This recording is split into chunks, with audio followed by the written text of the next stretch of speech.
दंड संहिता। लेकिन ये क्या है, सिर्फ परिभाषा और सजा के बारे में बताती है। सजा कौन देगा? कोर्ट देगी। तो सजा देने के लिए कोर्ट कौन सी प्रक्रिया अपनाती है वह बताई गई है दंड प्रक्रिया संहिता में। यह अपराध और सजा के बारे में बताती है और यह बताती है प्रक्रिया के बारे में कि कोर्ट क्या प्रक्रिया अपनाएगी। लेकिन 1 जुलाई से कानून चेंज हो गए हैं। अब जो भी अपराध होंगे वह दर्ज किए जाएंगे भारतीय न्याय संहिता के अंतर्गत और कोर्ट प्रक्रिया किसकी अपनाएगी? भारतीय नागरिक सुरक्षा संहिता की। अब क्योंकि ये दोनों कानून बंद हो गए हैं तो इस पूरे वीडियो में हम बात करेंगे सिर्फ भारतीय न्याय संहिता की और भारतीय नागरिक सुरक्षा संहिता की। तो भारतीय न्याय संहिता को शॉर्ट में BNS कहा जाता है और भारतीय नागरिक सुरक्षा संहिता को BNSS कहा जाता है। ये दोनों शॉर्ट नेम्स को आप दिमाग में बैठा लीजिए अपने, जिससे वीडियो को समझने में आपको प्रॉब्लम ना हो। BNS और BNSS। अब सवाल आता है कि भाई कोर्ट कितने प्रकार की होती है क्रिमिनल केस में? वैसे कोर्ट तो कई प्रकार की होती हैं, लेकिन यहाँ पे आपको सिर्फ 4 कोर्ट पर ध्यान देना है। न्यायिक मजिस्ट्रेट प्रथम श्रेणी JMFC, judicial magistrate first class की कोर्ट। उसके बाद आता है जिला एवं सत्र न्यायालय, डिस्ट्रिक्ट एंड सेशंस कोर्ट। फिर आती है हाई कोर्ट और उसके ऊपर आती है सुप्रीम कोर्ट। एक बात ध्यान रखिएगा कि भारतीय संविधान के अंतर्गत हाई कोर्ट क्या है? इंडिपेंडेंट है, वह सुप्रीम कोर्ट के अंडर कार्य नहीं करती। जबकि न्यायिक मजिस्ट्रेट प्रथम श्रेणी की कोर्ट और सेशन कोर्ट हाई कोर्ट के अंतर्गत आते हैं। लेकिन हाई कोर्ट क्या है? इंडिपेंडेंट है। सुप्रीम कोर्ट क्या है? बस हाई कोर्ट के फैसले को पलट सकती है, लेकिन सुप्रीम कोर्ट कोई ऑर्डर जारी नहीं कर सकती हाई कोर्ट को कि आप ऐसा करें और ऐसा ना करें, क्योंकि संविधान के अंतर्गत हाई कोर्ट को यह पावर है कि वह अपने क्षेत्राधिकार में न्यायपालिका से संबंधित कोई भी कार्य कर सकती है। इसके लिए वह स्वतंत्र है। तो एक क्रिमिनल केस में ये चारों कोर्ट मेन रोल प्ले करती हैं, यह बात ध्यान रखिएगा।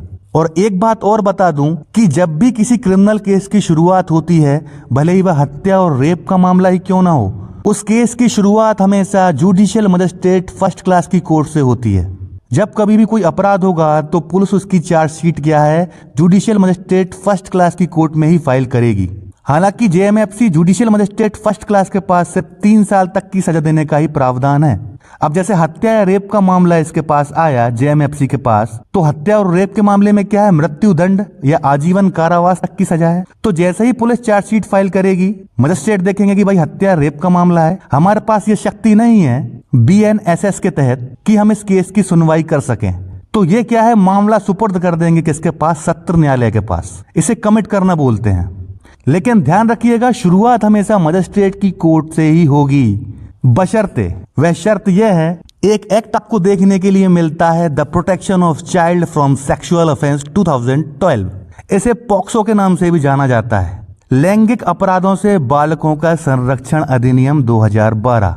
यदि इसके अंतर्गत कोई अपराध हुआ है तो पुलिस उसकी चार्जशीट अर्थात चालान सीधा क्या है? सत्र न्यायालय या स्पेशल कोर्ट, सेशंस कोर्ट को ही क्या है? इन मामलों में स्पेशल कोर्ट बना दिया जाता है। तो इस एक्ट के तहत यदि कोई अपराध होता है तो उसकी चार्जशीट सीधा सेशंस कोर्ट में फाइल की जाएगी। इसकी धारा 31 और 33 पढ़िएगा आप। बाकी आप कोई भी एक्ट उठाकर देख लें, भारतीय न्याय संहिता, arms act, dowry prohibition, MCOCA, explosive substance, forest act, इन सभी की चार्जशीट क्या है? जुडिशियल मजिस्ट्रेट फर्स्ट क्लास, न्यायिक दंडाधिकारी प्रथम श्रेणी की कोर्ट में ही चार्जशीट फाइल की जाएगी। भले ही इसके अंतर्गत किसी बालिग महिला या लड़की के साथ रेप क्यों ना हुआ हो भारतीय न्याय संहिता के अंतर्गत, लेकिन यदि वह लड़की 18 वर्ष से कम की है तो वहां पे क्या लागू हो जाएगा? पॉक्सो एक्ट लागू हो जाएगा। तो ये थे थोड़े बेसिक्स, जो कि आम आदमी हो या लॉ का स्टूडेंट हो या जूनियर एडवोकेट हो, इनको समझने में आसानी हो। तो आइए वीडियो में अब आगे बढ़ते हैं। क्रिमिनल केस ट्रायल 2 प्रकार के होते हैं। पहला है पुलिस FIR केस। जब कभी भी अपराध होता है तो यदि पुलिस FIR दर्ज कर लेती है, एक तो ये हो गया, और दूसरा होता है परिवाद अर्थात कंप्लेंट केस।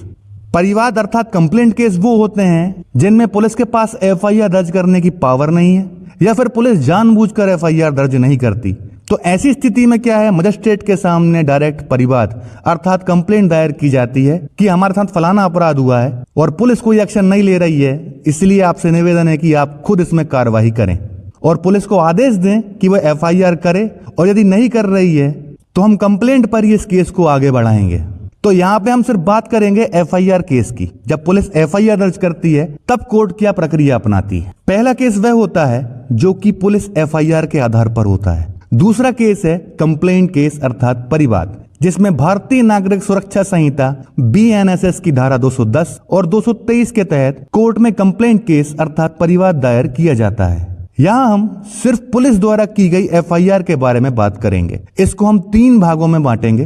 पहला भाग है पुलिस द्वारा चार्जशीट फाइल करना चालान पेश करने से पहले का, मतलब जब एफआईआर हो जाती है और पुलिस क्या है उसमें इन्वेस्टिगेशन करती है, तो पहला पार्ट वो हो गया। दूसरा पार्ट हो गया कोर्ट में केस ट्रायल का।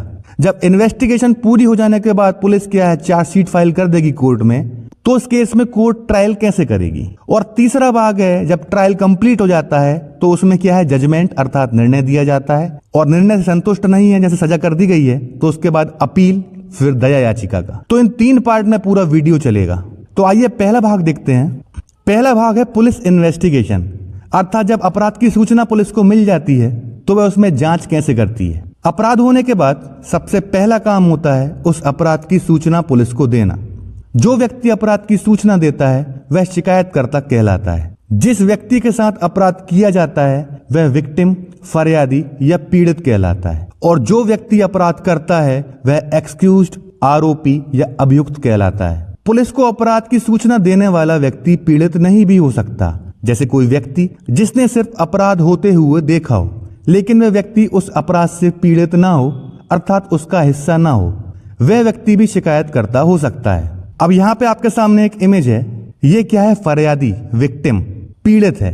ये दोनों क्या है अपराधी हैं, एक्सक्यूज्ड या आरोपी कह लें। अब देख रहे हैं आप यहाँ पे हथियार रखे हैं हाथ में, चाकू, खंजर, और इसको बेरहमी से मार रहे हैं। अब बाई चांस ये मारने में बच गया तो ये खुद भी शिकायतकर्ता हो सकता है कि भाई मेरे साथ अपराध हुआ है, इन दोनों व्यक्तियों ने मेरे साथ मारपीट की है और मेरी हत्या करने का प्रयास किया है। एक तो ये भी शिकायतकर्ता हो सकता है। अब बाई चांस ये दोनों मिलकर इसको मार देते हैं, ये मर जाता है बेचारा, तो शिकायतकर्ता क्या है, ये पीछे खड़ा व्यक्ति भी हो सकता है कि भाई मैंने देखा कि 2 लोग मिलकर इसको मार रहे थे, ये मर गया।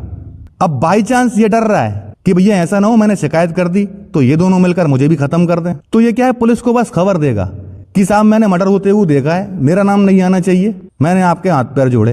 तो ऐसी स्थिति में फिर शिकायतकर्ता कौन होगा, पुलिस स्वयं होगी कि सूचना मिली है कि भाई यहाँ पर अपराध कारित हुआ है, एक व्यक्ति की हत्या की गई है, तो फिर पुलिस क्या है स्वयं यहाँ पर शिकायतकर्ता बन जाएगी। पुलिस स्वयं किसी भी अपराध की शिकायतकर्ता हो सकती है, जैसे कि कोई पुलिस ऑफिसर ड्यूटी या गश्त पर हो और वो कोई अपराध होते हुए देखे तो वह पुलिस ऑफिसर स्वयं भी शिकायतकर्ता हो सकता है। इसके अलावा पुलिस को अपने किसी मुखबिर अर्थात खबरी से कोई सूचना मिले या फिर कोई अपनी पहचान बताए बिना पुलिस को सूचना दे तो उस अपराध में भी वो पुलिस ऑफिसर ही शिकायतकर्ता होगा। जब भी पुलिस को अपराध की सूचना मिलती है तो उसका पहला काम होता है बीएनएसएस की धारा 173 के तहत एफआईआर दर्ज करना। अगर समय नहीं है और मौके अर्थात घटना स्थल पर पहुंचना जरूरी है तो पुलिस पहले घटना स्थल पर जाकर हालात काबू में करेगी, उसके बाद फिर एफआईआर दर्ज करेगी। मतलब मान लीजिए जैसे ये मारने आए, इसने क्या ये खबरी है, इसने सूचना दे दी कि 2 लोग मिलकर साहब मार रहे हैं, आप जल्दी आ जाओ, तो ऐसी स्थिति में पुलिस क्या है पहले एफआईआर थोड़ी लिखेगी, भाई इसको बचाना भी जरूरी है, तो पुलिस क्या है पहले मौके पर आ जाएगी। संज्ञेय अपराध अर्थात गंभीर अपराध के मामले में यदि आरोपी पकड़ाया नहीं गया है तो सबसे पहले पुलिस आरोपी को ढूंढकर बीएनएसएस की धारा 35 के तहत बिना वारंट के अरेस्ट करती है। अर्थात जब कभी भी कोई गंभीर अपराध होगा तो पुलिस क्या है उस व्यक्ति को बीएनएसएस की धारा 35 के तहत बिना वारंट के गिरफ्तार कर सकती है। वारंट कौन जारी करता है, हमेशा कोर्ट करती है। अब भाई किसी की हत्या हो रही है, अब पुलिस पहले कोर्ट के पास थोड़ी जाएगी कि सर वारंट जारी कर दीजिए, उसको गिरफ्तार करना है, इतने में तो वो मार मूर के भाग जाएगा उसको। तो धारा 35 में पुलिस के पास पावर है कि कोर्ट से बिना वारंट निकलवाए उस व्यक्ति को गिरफ्तार किया जा सकता है। पुलिस बीएनएसएस की धारा 49 के तहत उस आरोपी की तलाशी करती है, या फिर बीएनएसएस की धारा 185 के तहत पुलिस उस स्थान की भी तलाशी कर सकती है जहां पे अपराधी पकड़ा गया है।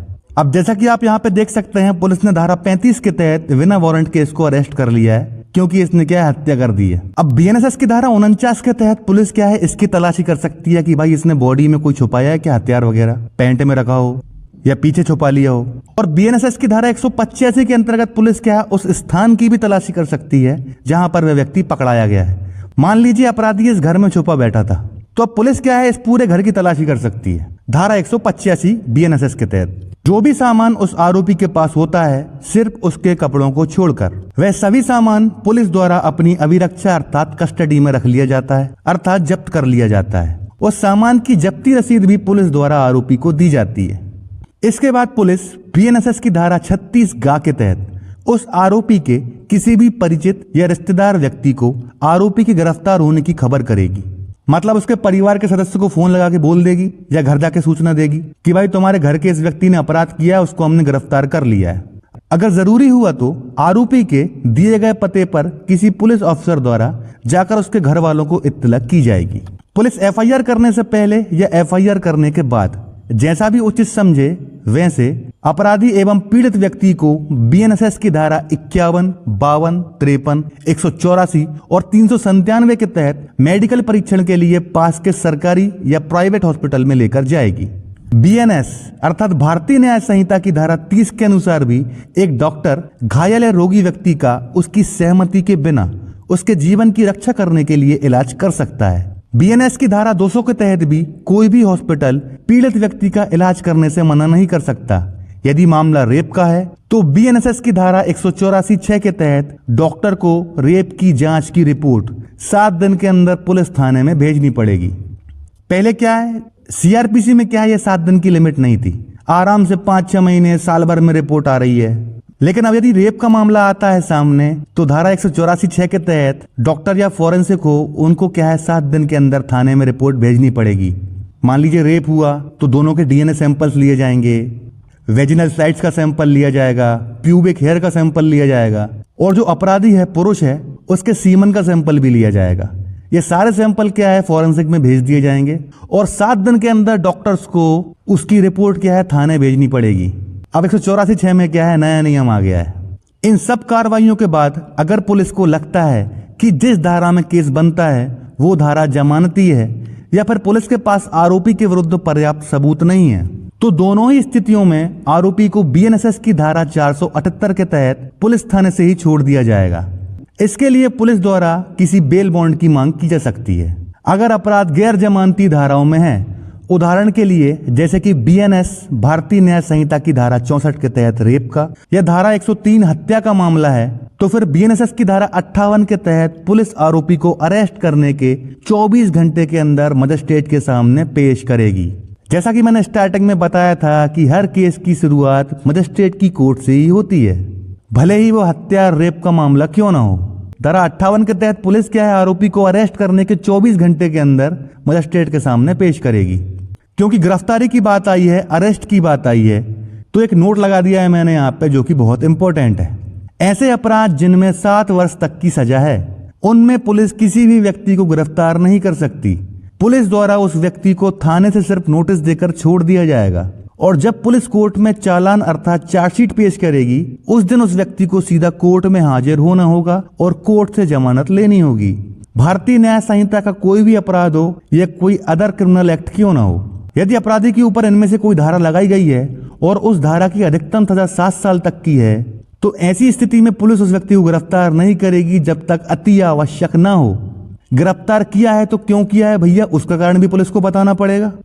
यदि गिरफ्तारी गलत की गई है तो ये कंटेम्प्ट ऑफ कोर्ट, न्यायालय की अवमानना कहलाएगा, क्योंकि ऑनरेबल सुप्रीम कोर्ट ने इस जजमेंट में स्पष्ट गाइडलाइंस जारी की हैं गिरफ्तारी के संबंध में कि जहां तक 7 साल की सजा है किसी धारा या अपराध में तो पुलिस वहां पर गिरफ्तारी नहीं करेगी, सिर्फ थाने से नोटिस देकर छोड़ देगी। और यदि गिरफ्तार कर भी लिया है तो भी नोटिस देकर छोड़ना पड़ेगा पुलिस को जब तक अति आवश्यक ना हो।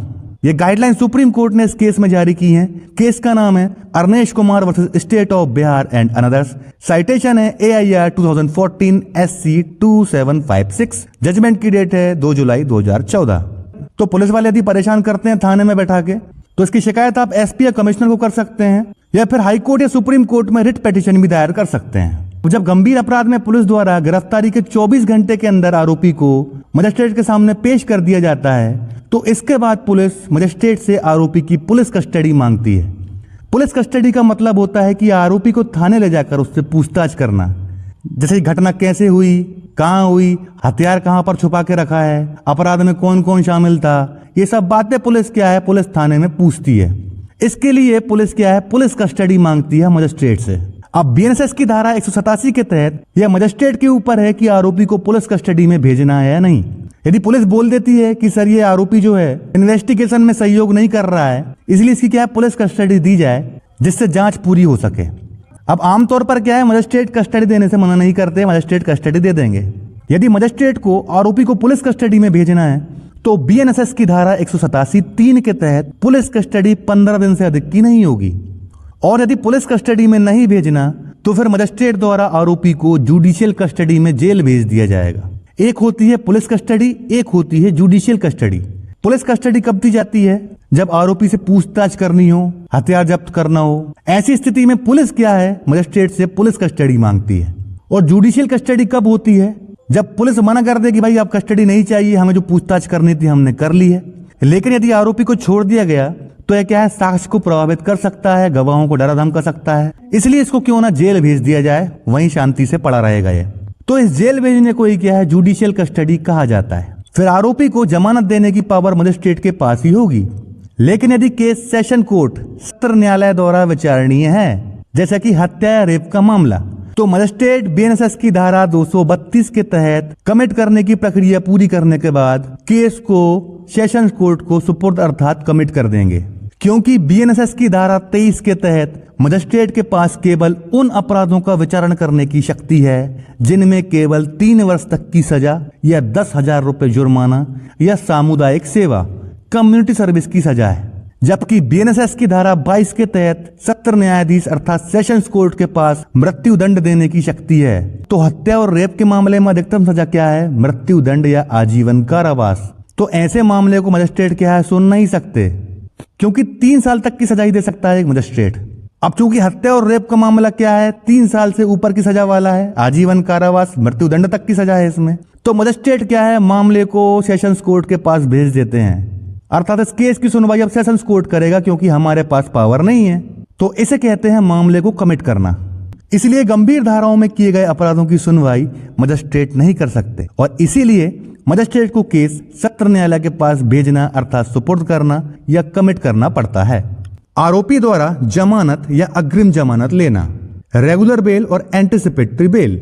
अगर कोई आरोपी गिरफ्तार नहीं हुआ है या फिर भाग गया है, वह आरोपी अपने अधिवक्ता के माध्यम से बीएनएसएस की धारा 482 के तहत कोर्ट में अग्रिम जमानत एंटिसिपेटरी बेल का आवेदन दायर कर जमानत ले सकता है।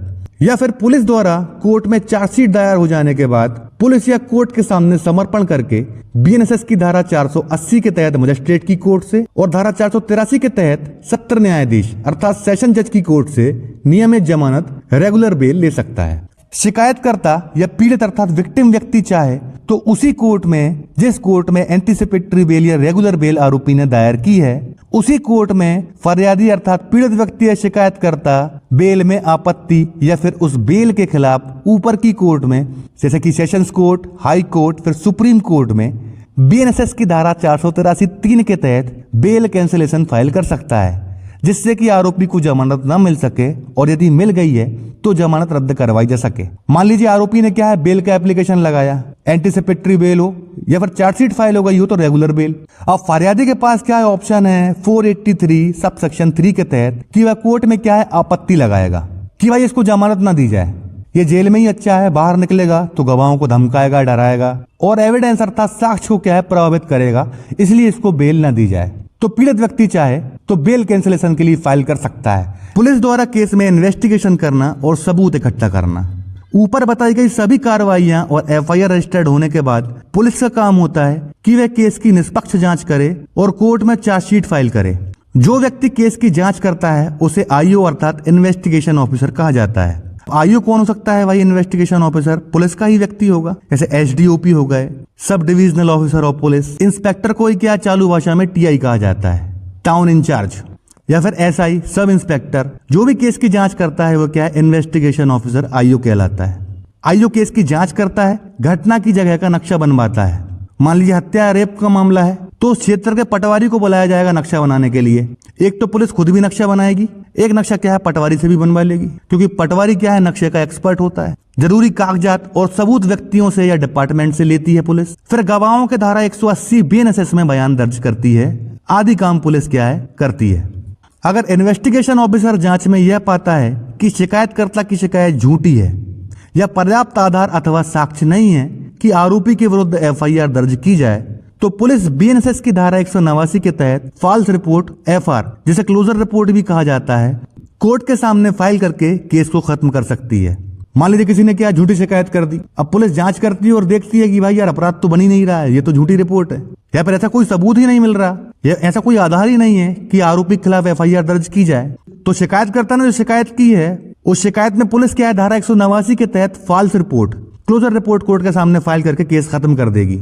ऐसी स्थिति में शिकायतकर्ता या पीड़ित व्यक्ति चाहे तो प्रोटेस्ट पटिशन अर्थात परिवाद, जो कि हमने ऊपर डिस्कस किया था कि केस दो प्रकार के होते हैं, एफआईआर और परिवाद। अब पुलिस ने एफआईआर दर्ज कर भी ली है लेकिन कुछ मटेरियल नहीं मिल रहा है, या पुलिस जानबूझकर एफआईआर नहीं कर रही है और जांच नहीं कर रही है, और पुलिस मिल गई है आरोपी से इसलिए उसने क्लोजर रिपोर्ट या फॉल्स रिपोर्ट पेश कर दी है, तो फिर पीड़ित व्यक्ति चाहे तो परिवाद के माध्यम से कोर्ट में केस को आगे बढ़ा सकता है। बीएनएसएस की धारा 210(1) के तहत केस को आगे चला सकता है। साथ ही बीएनएसएस की धारा 173(4) के तहत मजिस्ट्रेट से आवेदन कर सकता है कि मजिस्ट्रेट पुलिस को एफआईआर दर्ज करने के आदेश दें। मान लीजिए आप थाने गए, अब पुलिस आपकी एफआईआर दर्ज नहीं कर रही है, आपने एसपी, कमिश्नर सबको कंप्लेंट कर दी है लेकिन आपकी कोई शिकायत ही नहीं लिख रहा है, तो आप क्या है मजिस्ट्रेट के सामने परिवाद कंप्लेंट केस दायर करेंगे और परिवाद के साथ ही एक एप्लीकेशन और देंगे, आवेदन पत्र अंतर्गत धारा 173(4) भारतीय नागरिक सुरक्षा संहिता। इस आवेदन में आप मजिस्ट्रेट से आग्रह करेंगे कि सर पुलिस को आप निर्देश दें कि पुलिस एफआईआर दर्ज करे। मजिस्ट्रेट के पास पावर है 173(4) में कि वह पुलिस को आदेश कर सकती है कि भैया इस केस में एफआईआर दर्ज करो, तो फिर पुलिस की मजबूरी फंस जाएगी, वहां पे उसको एफआईआर दर्ज करना पड़ेगा। तो यह होती है परिवाद की पावर। लेकिन यदि ऐसा मामला नहीं बन रहा है कि पुलिस क्या है क्लोजर रिपोर्ट फाइल करे, पुलिस के पास पर्याप्त सबूत हैं, तो फिर आरोपी के खिलाफ पुलिस द्वारा कोर्ट में चार्जशीट फाइल की जाती है। इस चार्जशीट को ही क्या है, चालान, अंतिम प्रतिवेदन, इस्तगासा, अभियोग पत्र, इतने नामों से चार्जशीट को जाना जाता है। यह बात ध्यान रखिएगा, कभी भी कंफ्यूज मत होइएगा।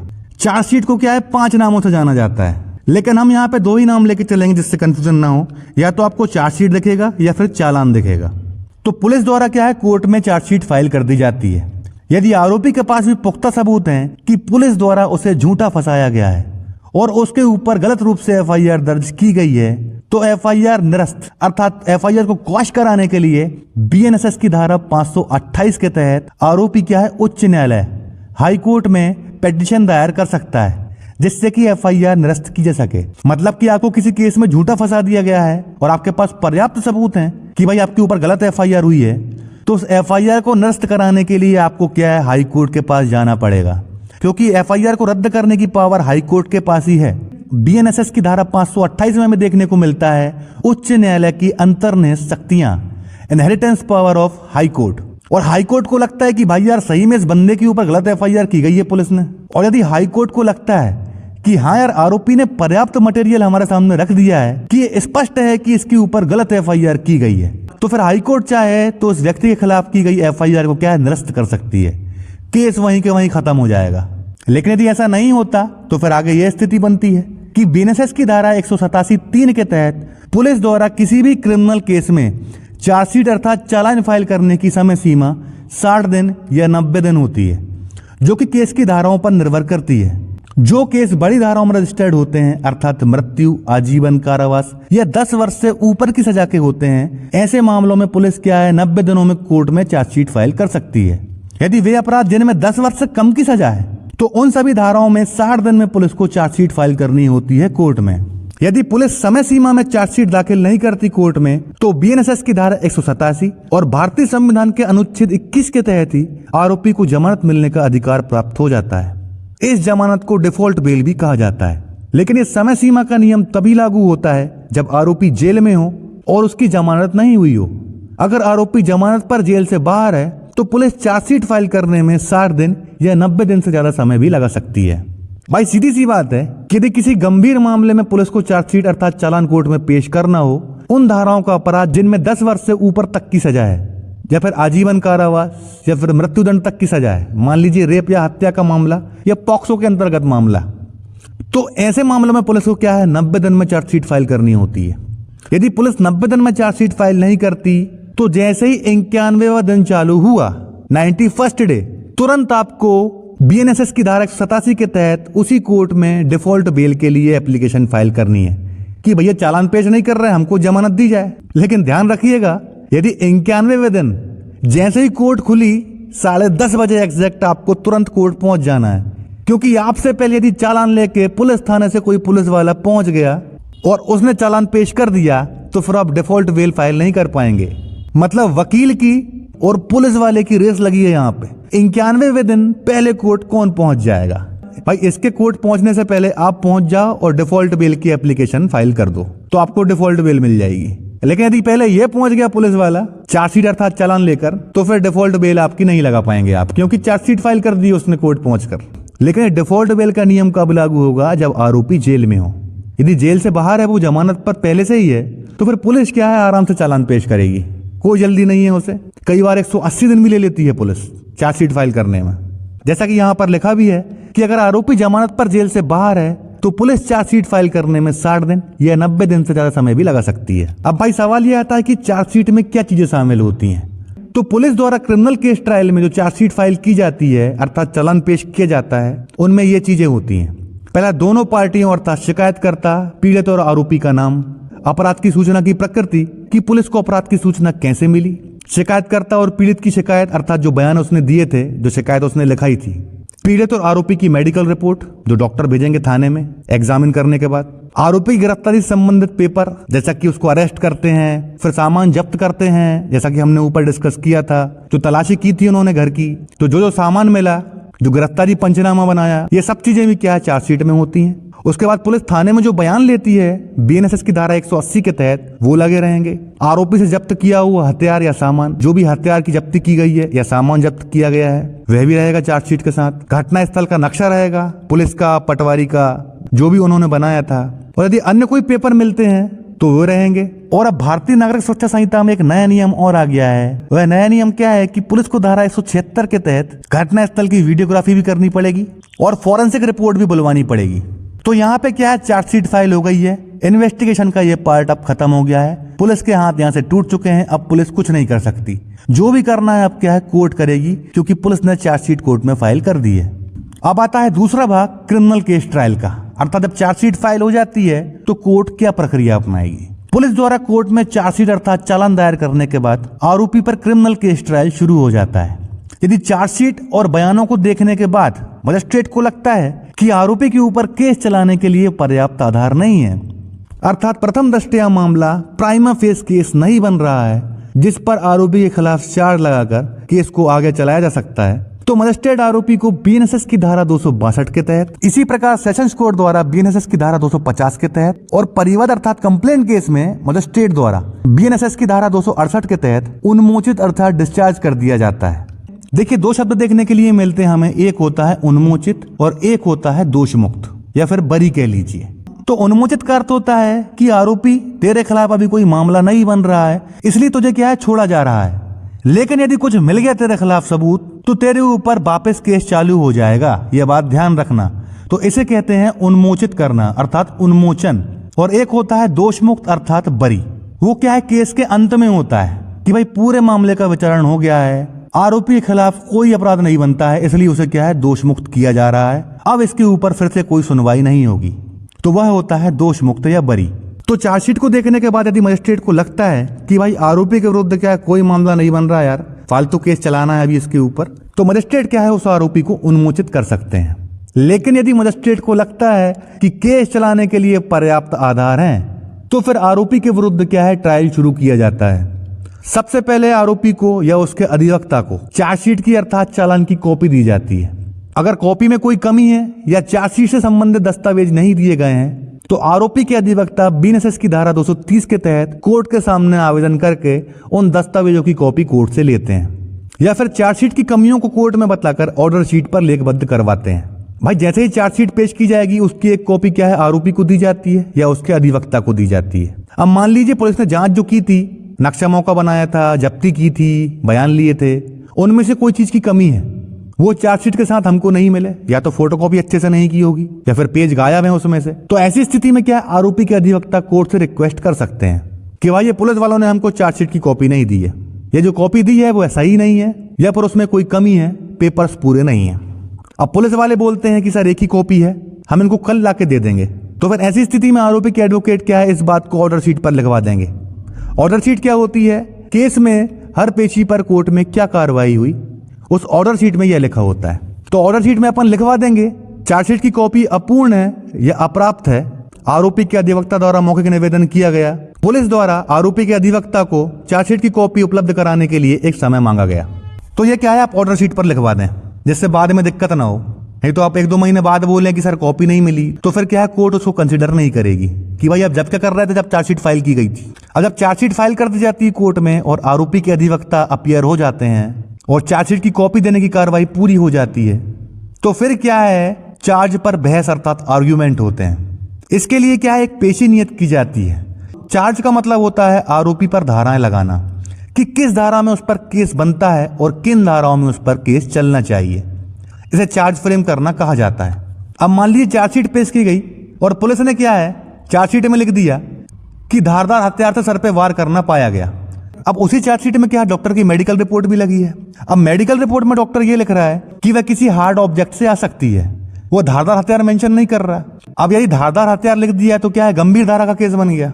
तो पुलिस ने क्या, धारा गलत लगा दी। तो यही बातें आरोपी के अधिवक्ता क्या है, आर्ग्यूमेंट अर्थात बहस में बताते हैं कि सर जो पुलिस वालों ने धाराएं लगाई हैं वह गलत लगाई हैं।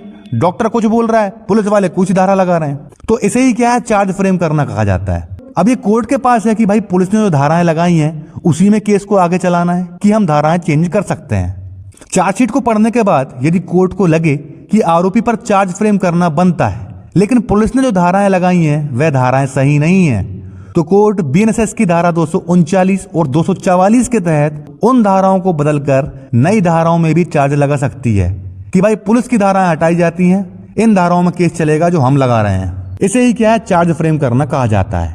चार्ज फ्रेम किए जाने के बाद कोर्ट आरोपी से पूछती है कि क्या उसे अपना गुनाह कबूल है, अर्थात आरोपी यह बात मानता है कि उसने अपराध किया है। अगर वह अपना गुनाह कबूल कर लेता है तो उसी वक्त या अगली पेशी पर उसे सजा सुना दी जाती है और केस खत्म हो जाता है।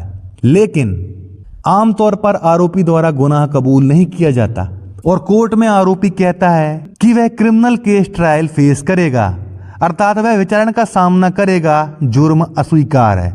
तो फिर उस स्थिति में कोर्ट क्या है, उसे अपने पक्ष रखने का मौका देती है और फिर ट्रायल क्या है, शुरू हो जाता है, केस की सुनवाई शुरू हो जाती है। इसे ट्रायल प्रोग्राम भी कहा जाता है। ट्रायल प्रोग्राम का अर्थ होता है भाई गवाहों की लिस्ट, किस हिसाब से गवाहों को बुलाना है, किसकी गवाही कब करवानी है, तो इसे क्या है, ट्रायल प्रोग्राम कहा जाता है। अब आती है गवाही। क्रिमिनल केस ट्रायल शुरू होने के बाद इस स्टेज पर पुलिस द्वारा जो चार्जशीट में गवाहों की लिस्ट दी गई है, भारतीय साक्ष्य अधिनियम 2023 की धारा 142 मुख्य परीक्षण, एग्जामिनेशन इन चीफ एवं प्रति परीक्षण, क्रॉस एग्जामिनेशन, इसे ही क्या है, जिरह कहा जाता है। तो 142 के तहत गवाहों की गवाही होती है। अभियोजन पक्ष अर्थात पीड़ित पक्ष की ओर से जो गवाह होते हैं उन्हें पीडब्ल्यू प्रोसिक्यूशन विटनेस और आरोपी पक्ष की ओर से जो गवाह होते हैं उन्हें डीडब्ल्यू डिफेंस विटनेस कहा जाता है। यह गवाह क्रमवार होते हैं, जैसे कि PW1, PW2, PW3। मतलब पीड़ित पक्ष के जो गवाह होंगे वे क्या है, क्रमवार होते हैं। पहला गवाह क्या है, PW1 प्रोसिक्यूशन विटनेस नंबर 1, इसी प्रकार प्रोसिक्यूशन विटनेस नंबर 2। ये क्या है, लिखा जाता है जब भी उसकी गवाही होती है। और यदि आरोपी पक्ष कोई गवाह पेश करता है तो वह क्या है, DW1 defence witness number 1, defence witness number 2, इस प्रकार होते हैं। अब यदि इन गवाहों के द्वारा कोई सबूत कोर्ट में पेश किया जाता है, मान लीजिए जो गवाह हैं उनके सामने क्या है, सामान जब्त किया गया था, तो वह क्या है, जब्ती के गवाह हो गए। मान लीजिए PW3, इसके सामने पुलिस ने क्या है, आरोपी से सामान जब्त किया था और उस जब्ती की रसीद पर क्या है, इसके साइन करवा लिए थे, उसे जब्ती पत्रक भी कहा जाता है। तो PW3 क्या है, जब्ती का गवाह हो गया और जिस दस्तावेज पर उसने साइन किए थे वह क्या है, इसका दस्तावेज हो गया। अब उसकी सत्यता को क्या है, यह सिद्ध करेगा, इसकी गवाही होगी। और वो जब्ती का जो दस्तावेज है वो क्या है, एग्जिबिट P1, प्रदर्श P1 हो गया। EX का मतलब होता है एग्जिबिट। जब भी कोर्ट में कोई दस्तावेज पेश किया जाता है तो उस दस्तावेज पर क्या है, गवाही होती है। जब तक उस दस्तावेज पर गवाही नहीं होगी वह दस्तावेज कोर्ट में मान्य नहीं है। तो चार्जशीट में जितने भी डॉक्यूमेंट लगे हैं पुलिस ने हर चीज का एक गवाह बनाया होगा। डॉक्टर की जो मेडिकल रिपोर्ट लगी होगी उस पर भी डॉक्टर को आकर कोर्ट में गवाही देनी पड़ेगी, तब जाके वह क्या है, प्रदर्शित हो पाएगा, अर्थात साक्ष्य में ग्रह होगा। तो जिस गवाह का जो दस्तावेज है उसे क्या है, उसे प्रदर्शित करवाना पड़ता है गवाही के माध्यम से, तभी साक्ष्य में वह ग्रह होगा। तो PW3 जो गवाह है इसका दस्तावेज क्या है, जब्ती पत्रक है। तो गवाही के माध्यम से इसे क्या है, कोर्ट में उसे प्रदर्शित करवाना पड़ेगा, एग्जिबिट करवाना पड़ेगा। जैसे मान लीजिए PW2 कोई गवाह है, ये क्या है, 2 दस्तावेज लेकर आया है, तो उसके दस्तावेज के ऊपर क्या लिखा जाएगा, एग्जिबिट P1 PW2। और 2 दस्तावेज लेकर आया है तो एग्जिबिट P2 PW2। 3 दस्तावेज लेकर आया है कोई गवाह तो एग्जिबिट P3 PW2 जिस गवाह के जितने दस्तावेज होंगे उसी प्रकार से उन्हें मार्क किया जाएगा और प्रदर्शित करवाया जाएगा। इसी प्रकार डिफेंस अर्थात आरोपी पक्ष, बचाव पक्ष का कोई गवाह कोई दस्तावेज या कोई सबूत लेकर आता है तो इसी प्रकार क्या है उसे कोर्ट में क्या है प्रदर्शित अर्थात एग्जिबिट करवाना पड़ेगा गवाही के माध्यम से। सबसे पहले विक्टिम अर्थात पीड़ित या शिकायतकर्ता की गवाही होती है। इसके बाद कोई पब्लिक विटनेस, चक्षुदर्शी जिसने घटना को देखा हो। इसके बाद पुलिस, डॉक्टर और फॉरेंसिक लैब वालों की जो भी केस के अनुसार चार्जशीट में दिए गए हैं नाम उनके वैसे ही क्या है गवाही होती है। और लास्ट में होती है आईओ इन्वेस्टिगेशन ऑफिसर की गवाही। सबसे पहले अभियोजन अर्थात पीड़ित पक्ष के अधिवक्ता, सरकारी वकील कहा जाता है जिन्हें ADPO, AGP additional district prosecution officer और एजीपी होते हैं एडिशनल गवर्नमेंट प्रोसिक्यूटर। तो ये क्या है अपने पक्ष अभियोजन पक्ष के गवाहों का क्या है मुख्य परीक्षण करते हैं। मुख्य परीक्षण क्या है अर्थात पार्टी का वकील खुद ही करवाता है। अब पीड़ित पक्ष को क्या है मुफ्त कानूनी सहायता है तो इनको सरकारी अधिवक्ता मिलता है, फरियादी पक्ष को या पीड़ित पक्ष को। तो उनका मुख्य परीक्षण क्या है इनके अधिवक्ता ही करवाते हैं। ये कुछ नहीं बस पूछते हैं कि हाँ भाई बताओ क्या क्या हुआ था, घटना कैसे कारित हुई, किसने मारा। तो पूरी घटना क्या है फरियादी पीड़ित पक्ष बताता है। अब इसके बाद आरोपी के अधिवक्ता आरोपी को बचाने के लिए फरियादी अर्थात पीड़ित पक्ष के गवाह का मुख्य परीक्षण हो जाने के बाद उससे क्रॉस उसका प्रति परीक्षण करते हैं। इसे क्रॉस एग्जामिनेशन करना भी कहा जाता है। भाई आरोपी को बचाने के लिए ही क्या है क्रॉस किया जाता है कि भाई तुम झूठ बोल रहे हो, ऐसी कोई घटना नहीं हुई थी। ऐसे सवाल क्या है पूछे जाते हैं गवाहों से। वह सवाल कौन पूछता है आरोपी के अधिवक्ता पूछते हैं। यहाँ ध्यान में रखने वाली बात यह है कि भारतीय साक्ष्य अधिनियम 2023 की धारा 151, 152 और 154 के तहत आरोपी अर्थात एक्सक्यूज्ड के अधिवक्ता अभियोजन पक्ष के गवाहों से बिना आधार के कोई प्रश्न नहीं करेंगे या फिर ऐसे प्रश्न भी नहीं करेंगे जिससे कि गवाहों के चरित्र पर आंच आए या वह अपमानित महसूस हो। यदि आरोपी के अधिवक्ता ऐसा कोई प्रश्न कोर्ट की अनुमति के बगैर पूछते हैं तो यह न्यायालय की अवमानना कंटेम्प्ट ऑफ कोर्ट कहलाएगा। मान लीजिए रेप का मामला है धारा 64 BNS का। यह हो गई फरियादिया जिसके साथ रेप की घटना कारित की है इस आरोपी ने। अब ऐसे सवाल क्या पूछते हैं, देखिए इसके पहले फलाना एक व्यक्ति था, आपकी उससे भी अच्छी मित्रता रही है, आपने उसके साथ भी शारीरिक संबंध स्थापित किए हैं। तो ऐसे सवाल क्या है लज्जा भंग करने वाले हैं। स्त्री की लज्जा पर क्या लांछन लगाना बिना कोई पर्याप्त आधार के। तो ऐसे स्ट्रेट फॉरवर्ड क्वेश्चन आप क्या है किसी पीड़ित ऐसा नहीं पूछ सकते। यह बताया गया है साक्ष्य अधिनियम 2023 की धारा 151, 152 और 154 में कि ऐसे सवाल आप गवाहों से नहीं पूछेंगे, नहीं तो क्या हो जाएगा कंटेम्प्ट ऑफ कोर्ट हो जाएगा। ऐसी स्थिति में वह मजिस्ट्रेट या न्यायाधीश आरोपी के अधिवक्ता की रिपोर्ट हाई कोर्ट या बार काउंसिल से कर सकते हैं। फिर आगे यदि अधिवक्ता के विरुद्ध कोई कार्रवाई करनी है तो हाई कोर्ट या बार काउंसिल करेंगे। इसलिए प्रति परीक्षण अर्थात क्रॉस एग्जामिनेशन में इन बातों का विशेष ध्यान रखना चाहिए कि आप कोई बिना आधार के या चरित्रहीन क्वेश्चन न पूछें किसी गवाह से। प्रति परीक्षण अर्थात क्रॉस एग्जामिनेशन जो होता है आरोपी के अधिवक्ता द्वारा किया जाता है क्रिमिनल केस का सबसे अहम भाग होता है। इसी में आपके अधिवक्ता की काबिलियत देखी जाती है कि वह केस को किस प्रकार अपने अनुसार मोड़ के आरोपी को बचा सकते हैं। भाई पूरा केस क्या है गवाही पर डिपेंड करता है, ये बात ध्यान रखिएगा। हत्या हो या रेप का मामला हो पूरा केस चलता है मेडिकल रिपोर्ट पर, घटना के तथ्यों पर। हर एक कड़ी मिलनी चाहिए आपस में। आप वहां पर मौजूद थे तो क्यों थे, रीजन बताओ भाई। जब घटना स्थल पर हत्या हुई आरोपी का मोबाइल क्यों उस एरिया के टावर के नेटवर्क में आ रहा था, क्या कर रहा था आरोपी वहां पे। रंजिश थी भाई, रंजिश क्या थी इसका खुलासा करेगी। तो हर क्या है कड़ी मिलती है तब जाके अपराध सिद्ध होता है।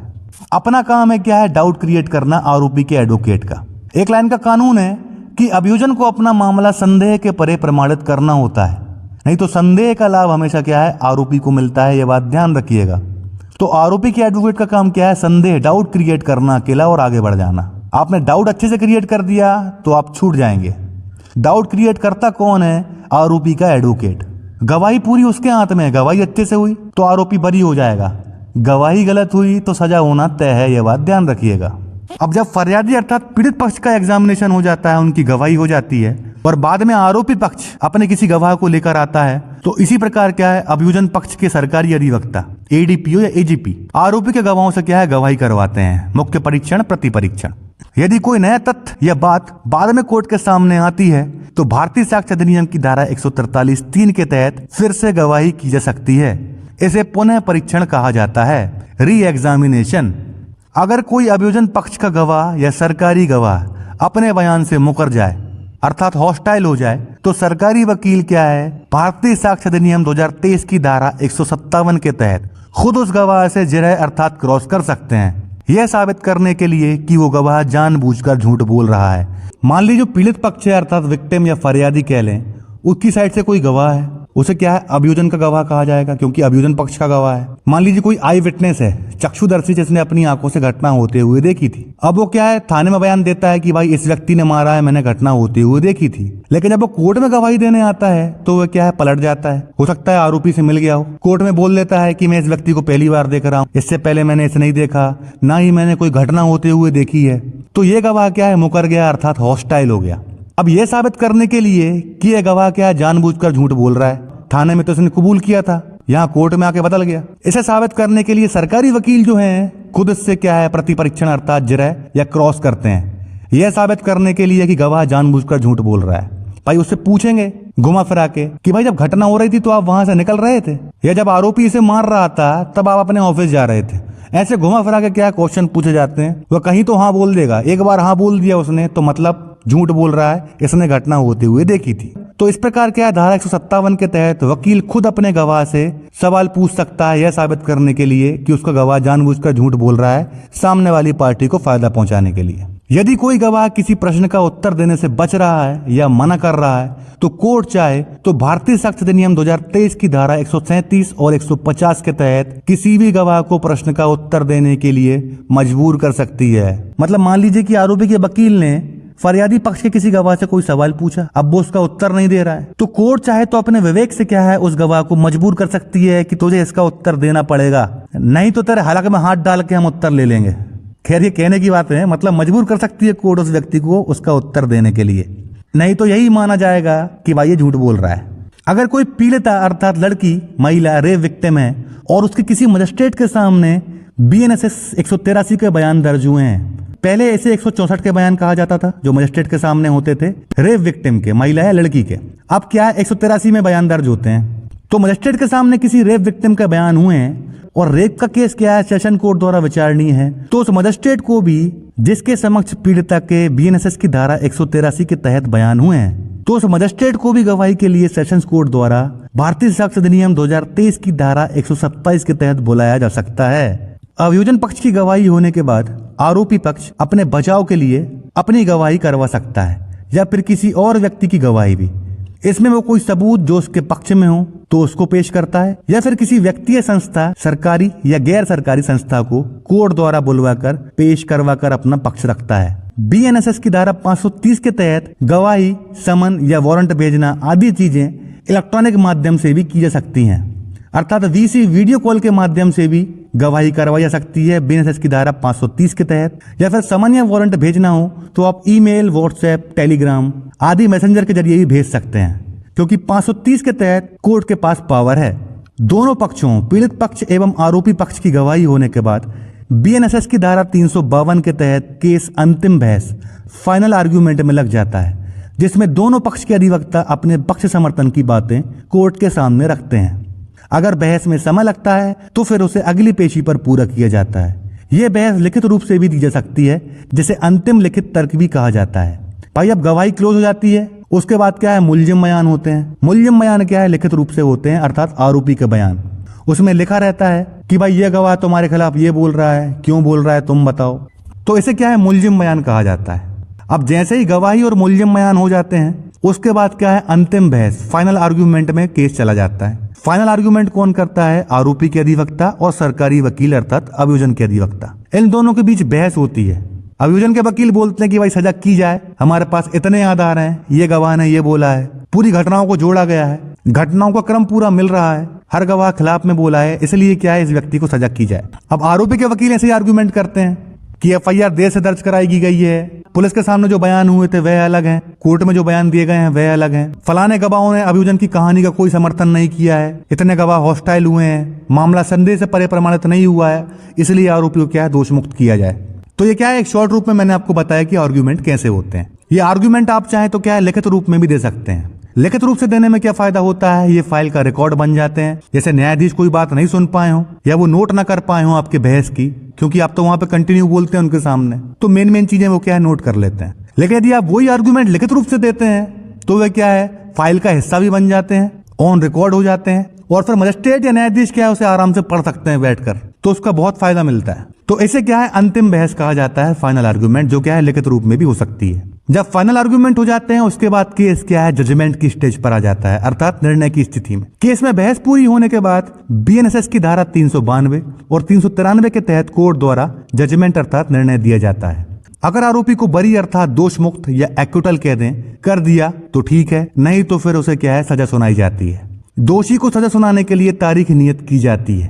अब मान लीजिए मजिस्ट्रेट को किसी केस में सजा देनी है और उन्हें लग रहा है कि यार 3 साल की सजा से ऊपर सजा देनी चाहिए, क्योंकि मेरे पास 3 साल तक की सजा देने का प्रावधान है, तो इससे ऊपर तो मैं दे नहीं सकता। एक काम करता हूँ, मामला क्या है चीफ जुडिशियल मजिस्ट्रेट सीजेएम के पास फॉरवर्ड कर देता हूँ सिर्फ सजा के बिंदु पर, और लेटर जारी करेगा मजिस्ट्रेट एक सीजेएम को कि चूंकि इस न्यायालय को 3 वर्ष से अनधिक की सजा देने का ही प्रावधान है कानून में, इसलिए अधिक सजा देने के बिंदु पर यह मामला आपके पास प्रेषित किया जा रहा है। तो फिर चीफ जुडिशियल मजिस्ट्रेट क्या है 7 साल तक की सजा दे सकते हैं। लेकिन यदि ऐसा मामला है हत्या या रेप का मामला, तो मामला ऑलरेडी सेशंस कोर्ट के पास है, और सेशंस कोर्ट क्या है फांसी, आजीवन कारावास, सश्रम कारावास कुछ भी कर सकती है। तो जैसे कि अब वो फांसी, आजीवन कारावास, सश्रम कारावास, फाइन या सामुदायिक सेवा। सामुदायिक सेवा क्या है, नए कानून में एक नई सजा जोड़ी गई है। सामुदायिक सेवा का अर्थ होता है कम्युनिटी सर्विस, अर्थात आपको कहीं सफाई करने की या पेड़ उगाने की, वृक्षारोपण करने की सजा भी क्या दी जा सकती है। या फिर जाओ भाई वृद्धाश्रम जाओ, वहां वृद्धों की सेवा करो, किसी भी प्रकार की क्या है सामुदायिक सेवा दी जा सकती है। या फिर कोर्ट में सारा दिन खड़े रहने की या किसी अन्य प्रकार का काम करने की सजा भी क्या है दी जा सकती है। तो सजाएं इतने प्रकार की होती हैं। अगर कोर्ट को किसी केस में आरोपी को दोषी करार देते हुए मृत्यु दंड की सजा देनी होती है, तो सेशन कोर्ट सजा सुनाने से पहले फांसी की सजा के कंफर्मेशन के लिए फैसले की कॉपी बीएनएसएस की धारा 407 के तहत हाई कोर्ट भेजती है। मतलब मान लीजिए हत्या या रेप का मामला है और वहां पे सेशन कोर्ट ने क्या है फांसी की सजा सुना दी कि भाई इसे मृत्यु दंड दिया जाता है, तो सजा सुनाने से पहले सेशन कोर्ट को क्या है हाई कोर्ट से कंफर्मेशन लेना पड़ता है कि भाई इसने ये अपराध किया है, इसको हम मृत्यु दंड देना चाहते हैं, इस मृत्यु दंड को आप कंफर्म कीजिए। ये कंफर्मेशन मांगने के लिए सेशन कोर्ट क्या है धारा 407 के तहत फाइल को क्या है हाई कोर्ट के पास भेज देती है। अब भाई हाई कोर्ट के पास पावर है कि सजा को बदल दे, मृत्यु दंड को क्या है आजीवन कारावास में, क्योंकि हाई कोर्ट को लगता है फाइल को देखने के बाद कि भाई ये rarest of the rare cases में से नहीं आता, विरल से विरलतम मामला। Rarest of the rare case क्या होता है, मान लीजिए कोई लड़की है, बालिग हो या 18 वर्ष से कम की हो, उसके साथ रेप किया गया और बेरहमी से क्या उसकी हत्या कर दी गई, या एक साथ कई व्यक्तियों की क्या है निर्मम हत्या कर देना, तो ऐसा केस क्या है rarest of the rare case कहलाता है। तो ऐसे मामलों में क्या है फांसी की सजा दी जाती है मृत्यु दंड की। अब हाईकोर्ट को लगता है कि भाई यार मृत्यु दंड देना ठीक नहीं होगा, ये rarest of the rare category में नहीं आ रहा, तो इसको क्या है आजीवन कारावास कर दो। आजीवन कारावास क्या होता है, जब तक जीवन है जब तक जेल में ही रहना पड़ेगा। आजीवन कारावास को 14 वर्ष का कारावास मत समझ लीजिएगा आप गलती से भी। आजीवन कारावास के मामले में सरकार 14 वर्ष के बाद विचार करती है, यदि इस व्यक्ति का चाल चलन जेल में ठीक होता है तो उसके बाद उसे क्या है छोड़ दिया जाता है। नहीं तो आजीवन कारावास का मतलब जब तक जीवन है तब तक वह व्यक्ति क्या है जेल में रहेगा। नए कानून में तो स्पष्ट लिख दिया है आजीवन कारावास की जगह आजीवन कारावास और शेष प्राकृतिक जीवन, मतलब इसकी नेचुरल जितनी भी लाइफ बची है जेल में ही निकलेगी। अब ये अलग से जोड़ा गया है नए कानून में, बीएनएस में आप देख सकते हैं। तो हाईकोर्ट को लगता है तो क्या बदल सकती है, और हाईकोर्ट बिना विलंब किए मृत्यु दंड की सजा की पुष्टि या अन्य सजा के आदेश की कॉपी को बीएनएसएस की धारा 412 के तहत सेशंस कोर्ट को वापस भेज देती है।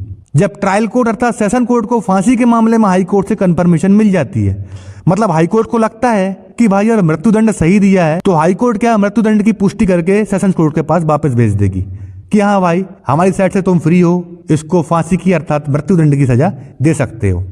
और कंफर्मेशन की कॉपी क्या है सेशंस कोर्ट को मिल जाती है, तो सेशंस कोर्ट क्या है आरोपी को फांसी की सजा सुना देती है।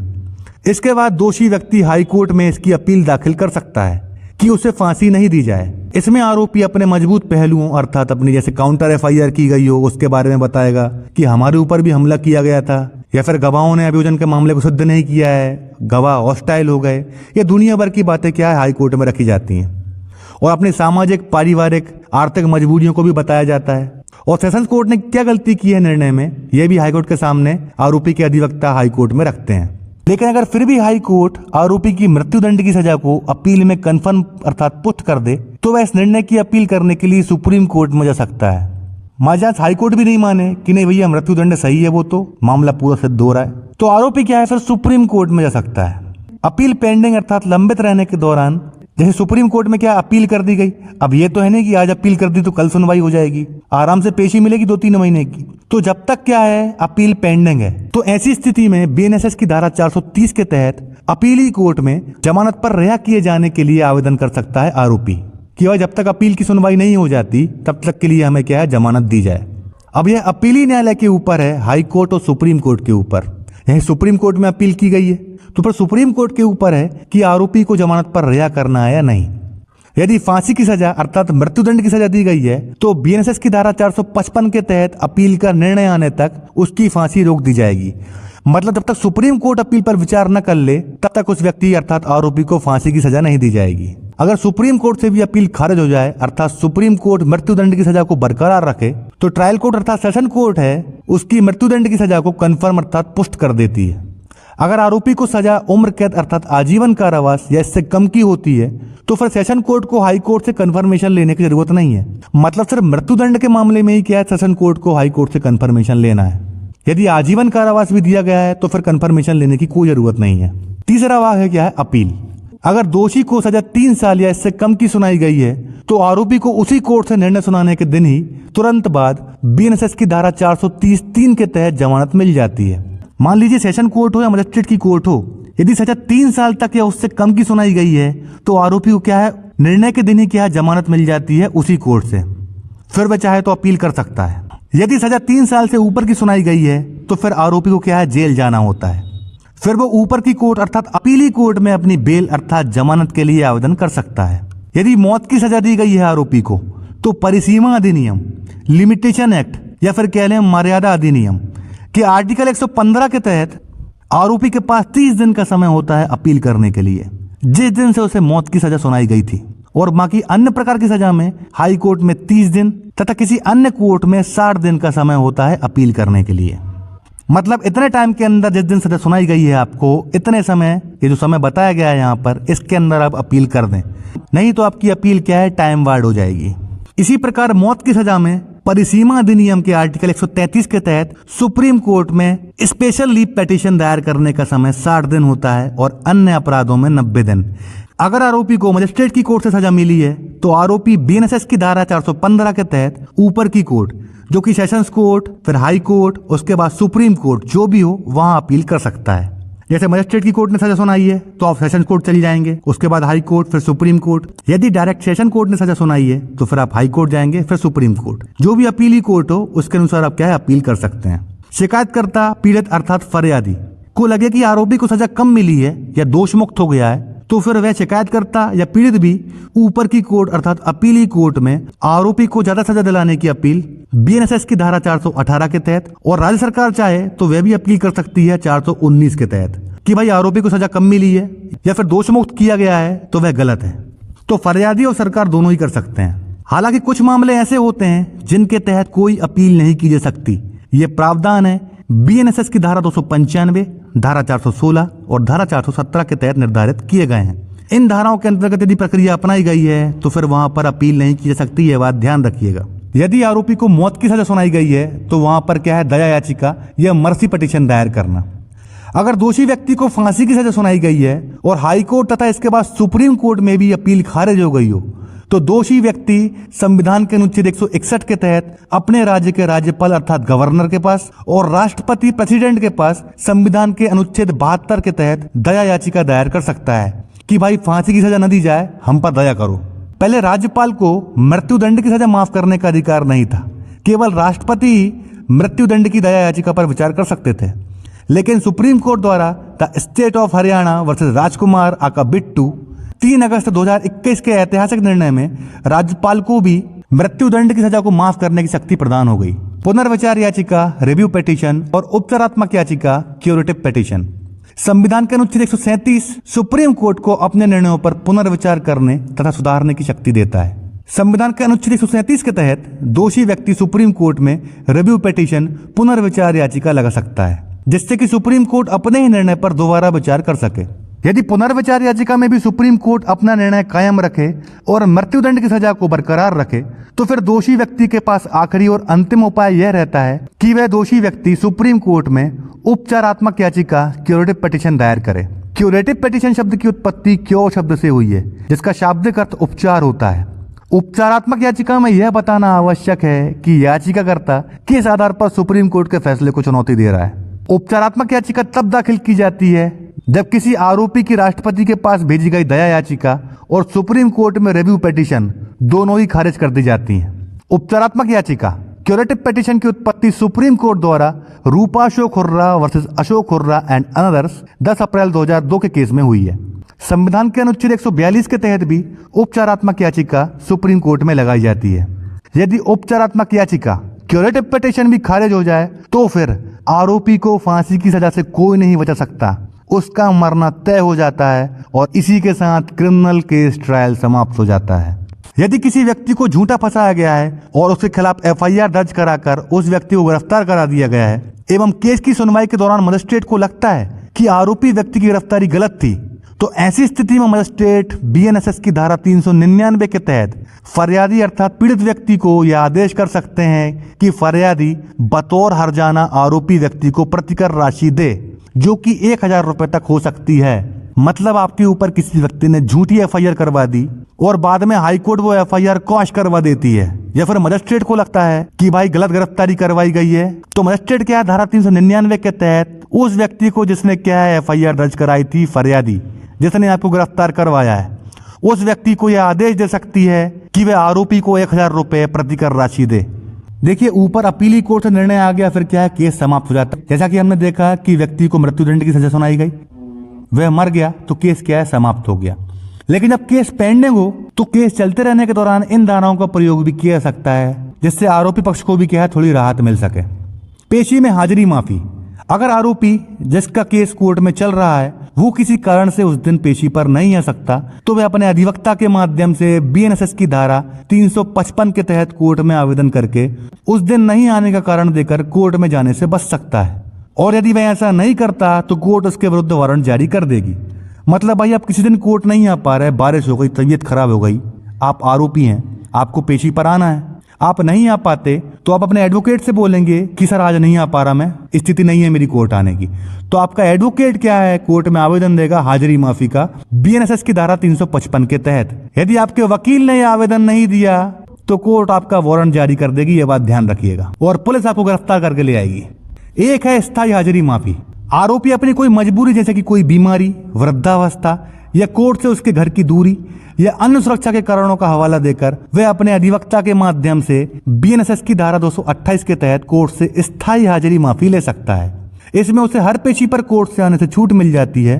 आरोपी को सिर्फ चार्ज फ्रेम करने के लिए तथा अंत में जजमेंट के समय ही कोर्ट आना होता है। भाई मान लीजिए आप लंगड़े लूले हैं या कोई गंभीर बीमारी है आपको, आप हर पेशी पर कोर्ट नहीं आ सकते, तो आपके एडवोकेट आपकी ओर से स्थायी हाजिरी माफी का एक आवेदन दायर करेंगे अंतर्गत धारा 228 भारतीय नागरिक सुरक्षा संहिता का।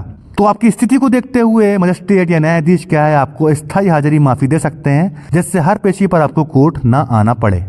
यदि किसी वजह से मजिस्ट्रेट या सत्र न्यायाधीश छुट्टी पर हैं तो केस क्या है प्रॉपर ऑर्डर की स्थिति में आ जाता है। अतः जब मजिस्ट्रेट या सत्र न्यायाधीश छुट्टी से वापस आए तो केस को किस कार्रवाई के लिए आगे बढ़ाना है यह आदेश मजिस्ट्रेट या सत्र न्यायाधीश छुट्टी से वापस आने के बाद स्वयं करते हैं। इसलिए केस की इस स्थिति को क्या है प्रॉपर ऑर्डर समुचित आदेश कहा जाता है। ट्रायल के बीच केस को खत्म करने के उपाय। राजीनामा। यदि पीड़ित शिकायतकर्ता और आरोपी के बीच समझौता हो जाए तो बीएनएसएस की धारा 359 में बताए गए नियमों के तहत राजीनामा करके केस समाप्त कर सकते हैं। प्ली बार्गेनिंग सौदा अभिभाग। यदि राजीनामा नहीं होता तो बीएनएसएस की धारा 290 के तहत प्ली बार्गेनिंग सौदा अभिभाग का आवेदन देकर आरोपी अपनी सजा कम करवाने के लिए अधिवक्ता के जरिए आवेदन कर सकता है। लेकिन ध्यान रखिएगा प्ली बार्गेनिंग सिर्फ उन धाराओं के अपराध में ही हो सकती है जिन धाराओं में 7 वर्ष तक की सजा है।